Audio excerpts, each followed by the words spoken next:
Welcome to Tech Talk Tuesday, brought to you by Idaho Public Television and Montana PBS.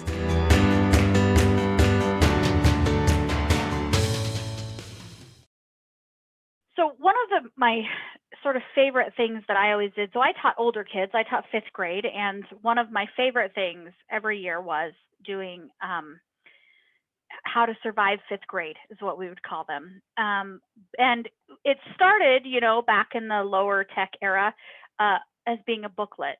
And so the kids would create a book that they had to draw on. And I started out making them choose something for every letter of the alphabet. And it would be advice for students next year on how to survive fifth grade.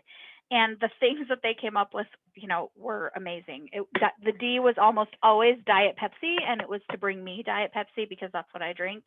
And so anyway,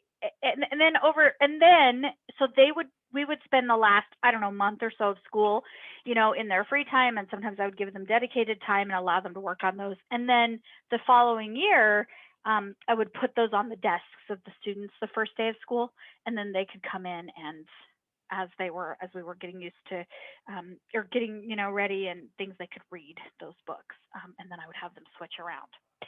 That was how I started it, and so that was one of my favorite projects. And then when I became, and because I started teaching 15 years ago, so as things got more techy, we morphed that into videos.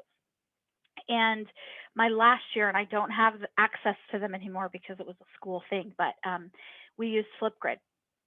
And the kids created a Flipgrid video for the incoming kids, and just had fun little, like, hey, here's some fun tips for you. And some of it was tips about how not to make me mad. Some of it was tips about just that it was way fun, and the things that they would come up with were so awesome. And then the first day of school, the kids, that was my way to really, we started off with tech the first day of school, and I'd have Chromebooks, and they'd get them out, and we'd get right into Flipgrid the first day of school, and they would be able to watch the video. I liked that a lot better because obviously they could watch multiple videos, and they could, it wasn't as time consuming as reading a book with, pictures and words, but it was, and then it was fun for them to be able to see the kids. And so they would see them on the playground and be like, hey, I watched your video, so that was fun. So that is a fun project you can do.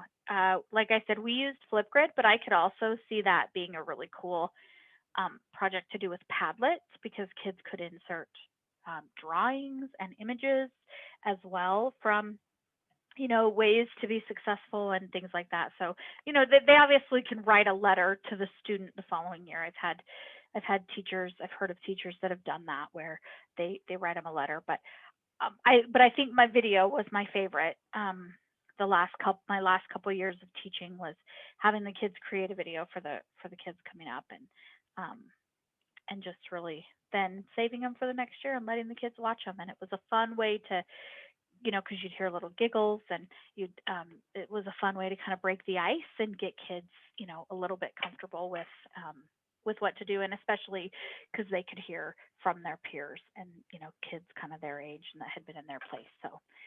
So letters for next year is a fun thing. And that was what we always did after. In Idaho, it's the state testing is the ISAT.